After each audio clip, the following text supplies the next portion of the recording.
Hi, love. Today we are talking about the super sexy topic of God, as you understand her. Yes, I am being a little cheeky, but truthfully, one of the things that you are really struggling with that I relate to is knowing at a very deep level that God has a plan for your life and that you are in the plan right now, but not really feeling that. Like still feeling gripped with anxiety, insecurity, anger, and like knowing on some level that you have been promised certain things by our creator, but you're feeling a little some type of way about that right now because you're like, where are the things you promised? And so for the purpose of this episode, I would like everyone to hear that when I say God, to me, the word God, it has been deeply triggering to me over the years. I think it is triggering to people and they don't even know it oftentimes. And so I'm using the word God love, but know that if that word bumps you, even if you don't know or realize that it bumps you, I really am saying source energy, higher power, the thing that keeps the planet spinning on its axis, suspended in a universe, surrounded by other planets spinning, whatever that power is, whatever that organized thing is that is so awe-inspiring and wonderful. That is what I mean when I say God. And it's I was raised as a Christian and, have gone over, around and through about all of that over the years. And, if you're a listener, you know that I also talk about astrology and human design and, inner being and law of attraction and all of these things, right? But I have found that there is a great agreement or alignment between and amongst many spiritual practices out there. So I don't discriminate. I love them all. Bring whatever your spiritual path is, bring it here. It's good with me. I love it. I love you. But for ease, let's just call it God for today. Cool? All right. So I already said the planet is spinning on its axis, suspended in the universal galaxy thing, right? There is something out there that has clearly an organization to it that has an immense amount of power. And we could get into the whole quantum mechanics thing, which I totally geek out on and, oh my goodness, love talking about that. We can kind of, through science, prove God's existence at this point, which is so exciting. But I want this episode to really be about that same power that keeps the planet spinning in the universe is in you right this minute.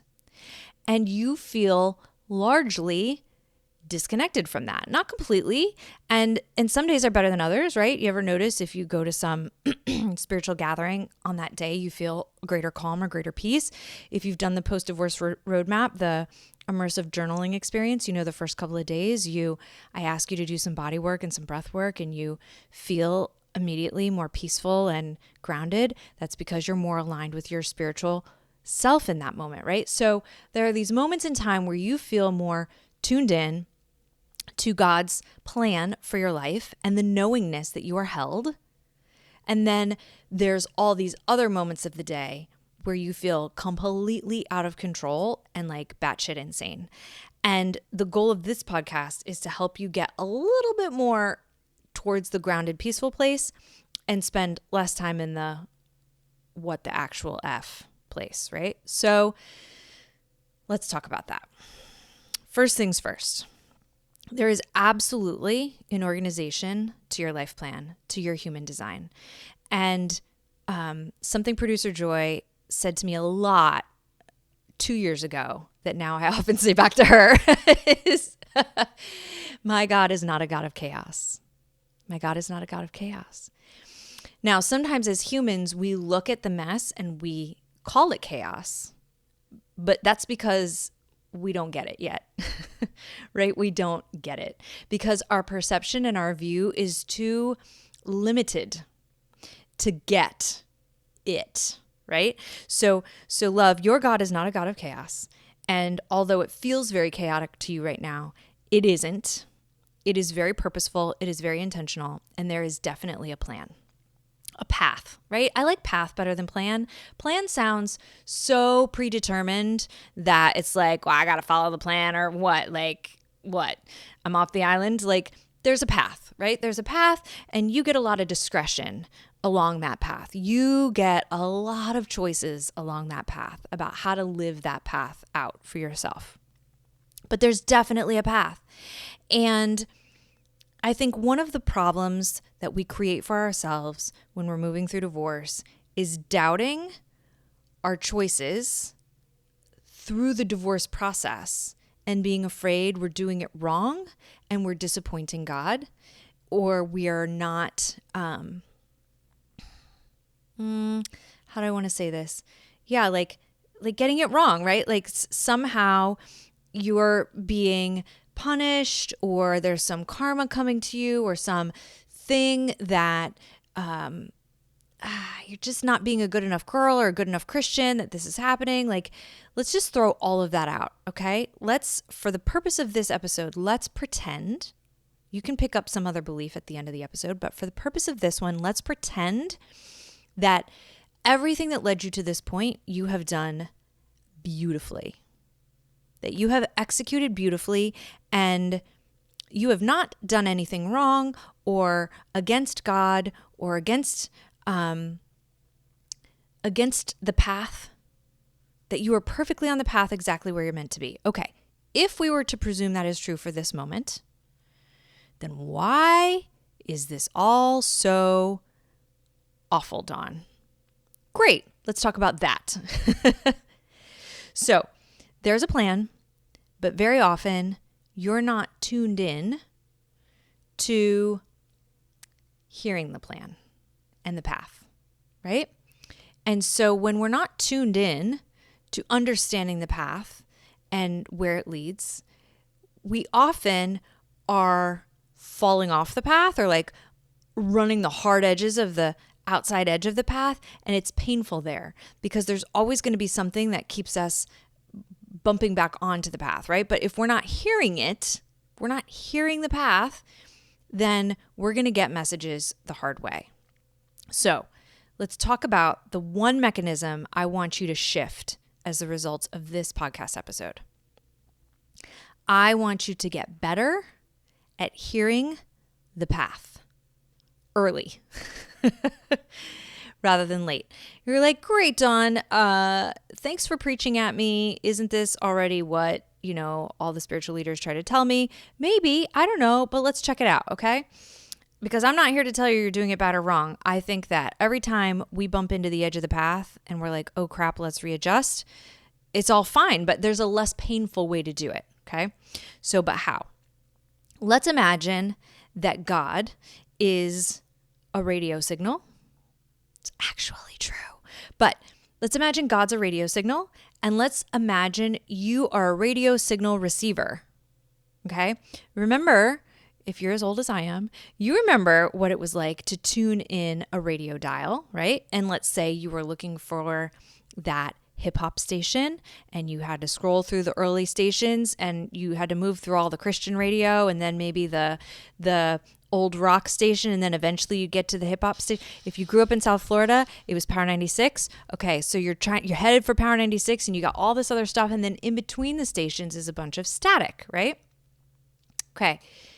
When you are not tuned in, you are in the static. Or even worse, you're in the in-between where you get a few words but not enough words to really know what the actual crap you're supposed to be doing. And then that sets you off in this really indecisive, uncertain place. Like, I didn't quite hear the message. I'm going to try to wing it. I don't really know what I'm supposed to do next. Okay. So God is a radio signal. You're a radio receiver, and your job is to be tuned in. How? By prioritizing your wellness. That's the shift I want you to make. I want you to prioritize your wellness, and I want you to get tuned in. Now think about it. If you're consistently This is where it's going to sound, all of a sudden I'm going to sound like a preacher. What happened? Okay. If you're consistently polluting your body by overcommitting to shit you hate doing, and if you're polluting your body, mind body, by numbing out to recover from overcommitting to all the shit you hate doing, you have just blocked your radio signal. So a huge chunk of the time you spend filling obligations and trying to please other people. And then a huge chunk of your time you spend trying to recover from that, scrolling Instagram, drinking wine, and shopping on Amazon.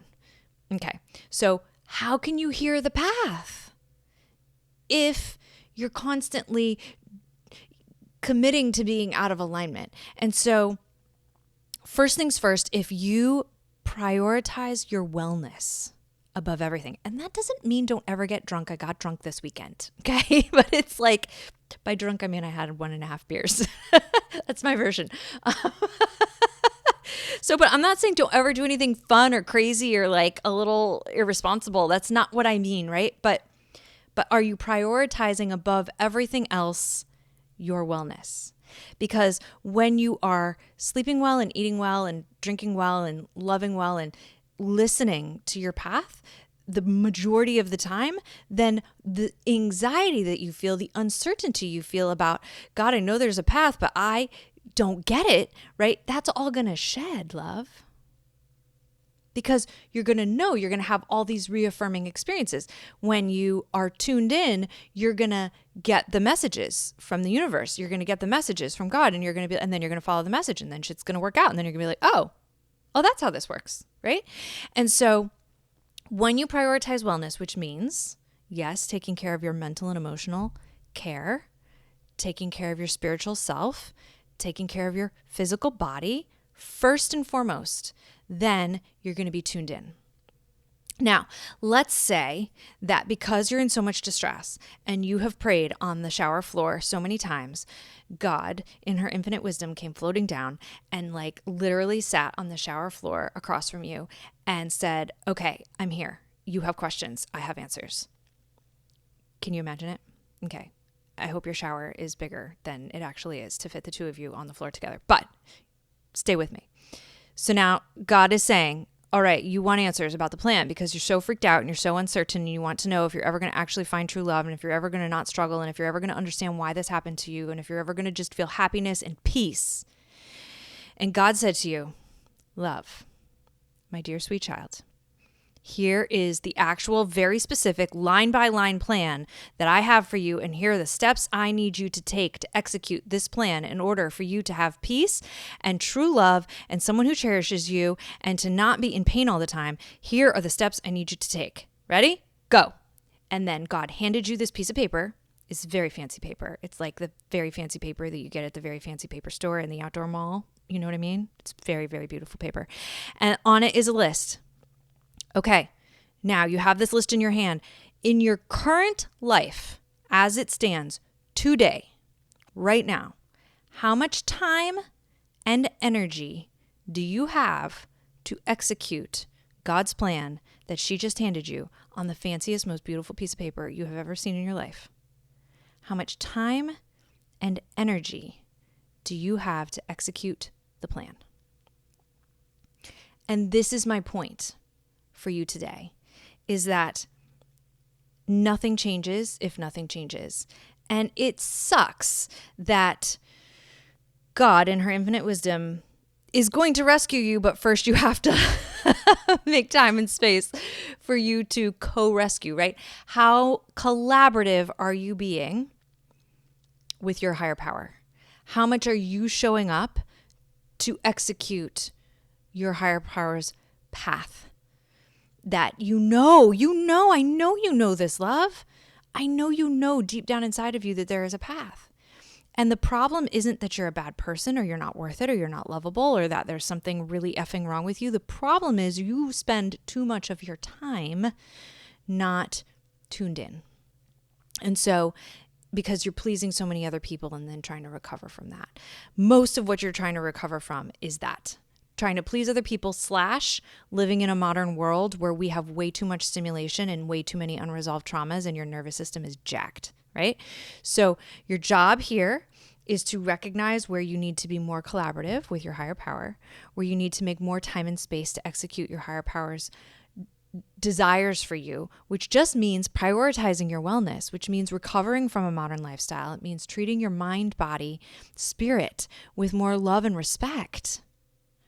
And it means connecting with people who get it on that level, who prioritize love, wellness, and respect above all else, not judgment, shame, blame, telling you what you're doing, criticism, right? Like telling you you're not doing it good enough.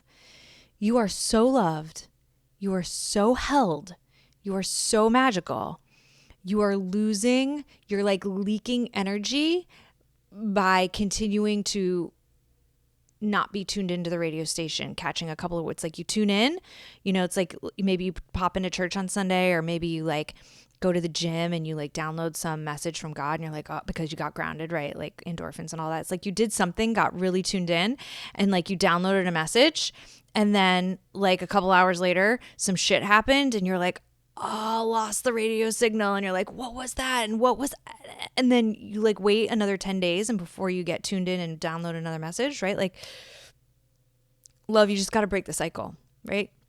More consistently, staying grounded, tuned in, and prioritizing wellness, and caring more about how you feel and how you feel about your higher power's path than how everybody else feels. And yes, that's hard. Yes, that's hard. It is a difficult transition to transition from what other people think of you to only what you and your higher power think of you. That is a difficult transition. I would say that is, it's the biggest thing I have been really kind of putting the fine touches on over these last couple of years that has enabled me to sit at this microphone with you each week, because, if you're afraid of pissing people off, like, gosh, every time you saddle up to a microphone, like you're going to piss somebody off. Like that's it, And so you've got this.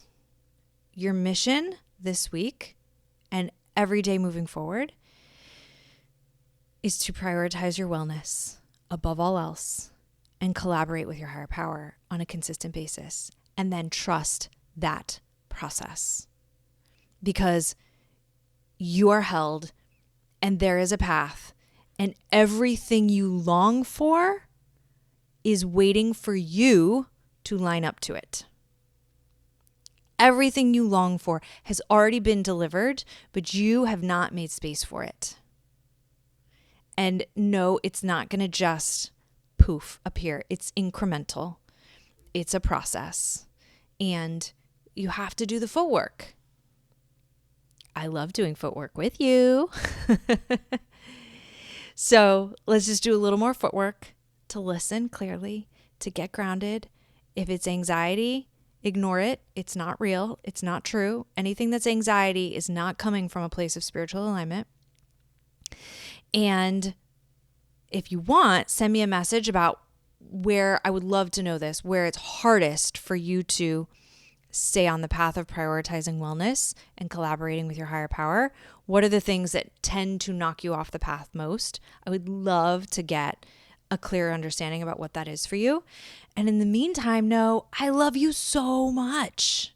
I'm going to talk to you soon, okay? Peace.